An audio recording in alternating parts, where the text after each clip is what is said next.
When Vika first saw Stepan, she felt like life had finally decided to give her a chance. He was tall, strong, with kind eyes and broad shoulders, a great hiding place for anyone who had befallen this fragile girl. Vika had plenty to eat. Happiness had completely abandoned her in recent years. At 15, Vika became an orphan. Her parents went abroad to work and disappeared. Someone reported to social services that a minor was living alone in an apartment, and she was sent to a boarding school. Then, somehow, strangers took possession of her apartment. She learned this when she ran away from the boarding school and tried to return home. A little later, there was medical school, a shabby dorm with one bathroom for 20 rooms. Overall, it was educational, but not fun. Recently, after receiving her diploma, Vika worked as a nurse at a district clinic. She was still embarrassed by her poverty and her simplicity, but Stepan seemed like a real knight to her.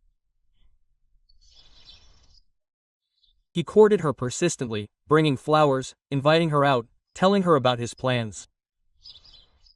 He wanted to build a house, buy a car, open a service station. He worked as a mechanic at a motor depot, earned a good living, and lived with his widowed mother, Varvara Yurievna. It was at her instigation that it all began. Styopka, stop chasing women, Varvara Yurievna grumbled, glancing out the window as her son, all neat, ironed, and holding flowers, strode confidently toward the courtyard exit. Where's that girl from? Who's this Vika? What's she like? She's a normal person, kind, sweet, and beautiful, Stepan replied to his mother, trying to avoid the conversation. But Varvara Yurievna wouldn't let up. She extracted from her son all the information about Vika, even the stuff he himself didn't know. And then one day she herself came to the clinic where Vika worked, as if for some made-up reason. Having found a potential daughter-in-law, she assessed the girl from head to toe. An attentive gaze, an unkind squint, pursed lips. But you're an orphan? She asked immediately, as soon as she was alone with her. No parents, no relatives either. Vika was confused. There were parents. Her mother and father had gone to work abroad and disappeared. Her grandparents had died, and she had no aunts or uncles. I grew up in a boarding school. So that's how it is. So that's how it is, Varvara Yurievna drawled, smiling. So you really are a nobody. I see. And she left without even saying goodbye. And 3 days later, Stepan proposed to Victoria. Quote, Vika, marry me, he said simply, without any ceremony. We'll be great together, I promise. I love you.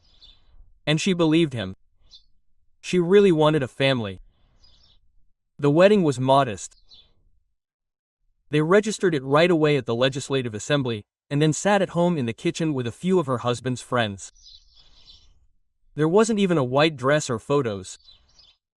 And they took a taxi home. Varvara Yurievna was sullen and dry. She didn't even try to hide her displeasure. Neither Vika's friends nor her former classmates were invited to the celebration. Quote, I'm ashamed of you, son. Where did you find her like that? Varvara Yurievna whispered to Stepan when they were alone in the kitchen. He found himself a penniless orphan. Who should I tell? Haven't you had enough normal girls? This isn't your wife, son. This is your mistake, the biggest mistake of your life. The first months were more or less bearable.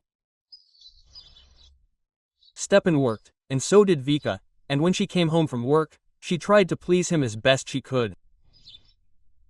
She cooked, cleaned, washed the floors, and even started a small renovation in her and her husband's bedroom. Varvara Yurievna was constantly picking on her. Her cutlets were too salty, her laundry wasn't hung properly, or she wasted too much soap on herself. Quote, "What are you, a lady or something?" She'd snap. "You're wasting soap and shampoo by the bottle. You're wasting electricity. Listen, are you ever going to work properly? When are you going to take a second job? I told you I could. So take it, just be home less often." Vika, pursing her lips, remained silent. After her shift at the clinic, she'd come home and go straight to the kitchen. She cooked, washed the floors, and still, no matter how hard she tried, she was a bad person in her mother-in-law's eyes. Besides, Stepan, under his mother's influence, was gradually changing, and for the worse. He came over more and more often, angry and irritated. And once, when she tried to tell him about problems at work, he threw a mug at the wall. "Shut up already. You whine and whine, whine and whine. You've had enough. Enough." That evening, Vika cried for the first time in the arms of Stepan's sister Ira. It was she who once noticed a bruise on Vika's arm. Quote, "What's this?" she asked. Just like that, she fell and hit herself. Vika didn't want to tell the truth, but Ira didn't believe her.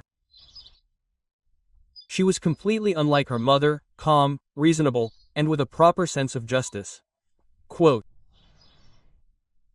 "Just tell me, does he hit you often?" she asked bluntly the next day. Vika didn't answer. She was silent. Ira came closer and patted her on the shoulder. Quote, "Vika, you're like a sister to me. Just tell me how often he hits you. I'll think of something." But Vika was afraid to admit the beatings to her, or to anyone for that matter. 3 whole years passed. Periods of calm alternated with storms, and Varvara Yurievna seemed to deliberately stir up her son from under the pressure. "Look, son, how she looks at you. She's provoking you. Listen, maybe it's because she has someone else besides you. I know people like that. They come from rags to riches, and suddenly they have a crown on their heads." Quote. Stepan was silent, occasionally nodding, and malice smoldered in his eyes. He rarely hit his wife, but accurately, and in places that weren't visible under clothing. He beat me and said every time, "It's your own fault. You're the one driving me to extremes. You're betraying me. You're nobody. You need to be kicked out." Quote. Vika listened to him and huddled into a ball. She was silent. She was simply afraid of him. She endured it only for what reason, and she didn't know. Or maybe because she was simply afraid of being alone again. One day, Ira called her late in the evening. "I'm coming to you, I need you." They were sitting in the kitchen, drinking tea. Ira looked at Vika's pale face, the scars at her temple. "I see everything, and you don't need to tell me anything. You're leaving him right now." "But where should I go?" Quote. Vika whispered. "I have no one. You have me, Ira said. You'll live with me, and then we'll think of something. You see for yourself, when my brother drinks, he becomes insane. And God forbid, he kills you or while he's treating you. Quote. Divorce papers Vika filed a week later. Stepan, having learned about this, simply went berserk. What did you think of this? You are such a nasty thing. You will regret it many times over. You will crawl on your knees before me. Varvara Yurievna also put on a whole performance. I will never forgive you for this divorce. Are you ruining my son's life? You are destroying the family. You are such a rootless, ugly thing. You crawled here like a snake. And now what? Are you biting the hand that fed you? The hand? For the first time in her life, Vika couldn't stand it.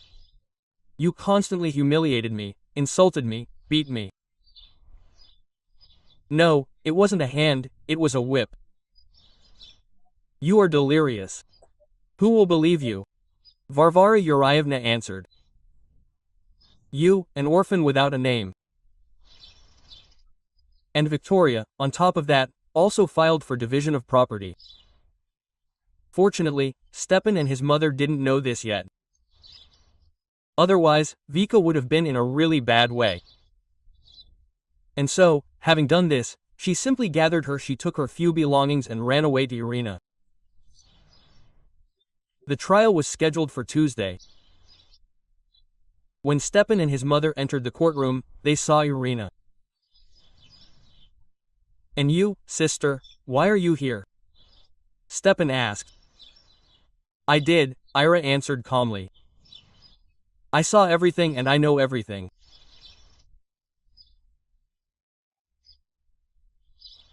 The judge listened attentively to her testimony, and she indicated the date when she personally saw Stepan push his wife, and she hit her back against the doorframe, and also told how Varvara Yurievna humiliated Vika, calling her scum.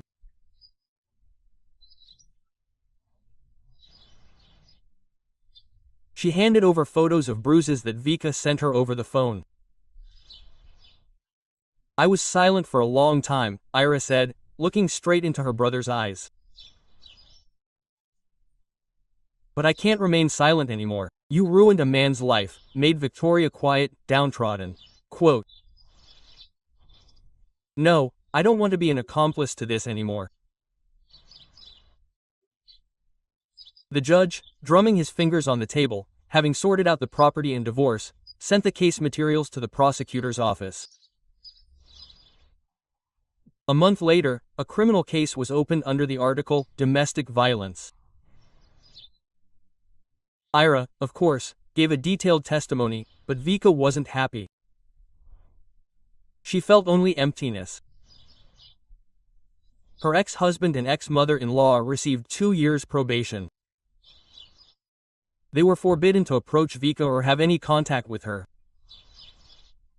Over time, Vika rented a small apartment on the outskirts. She worked at the same clinic, but now she was truly free. Ira came to see her often, bringing groceries, giving her a warm blanket, and helping with the paperwork. You're strong, Vika, she said once. I'm proud of you. Thank you, Ira, Vika replied quietly. I couldn't have done it without you. The main thing is that it's all behind us now. The rest is just a matter of time, Ira replied. Sometimes Vika would wake up at night, afraid it would all come back, but instead of screaming and threats, she heard only silence. She would get up, go to the kitchen, drink some water, and look out the window. Life would begin anew. And this time, for real.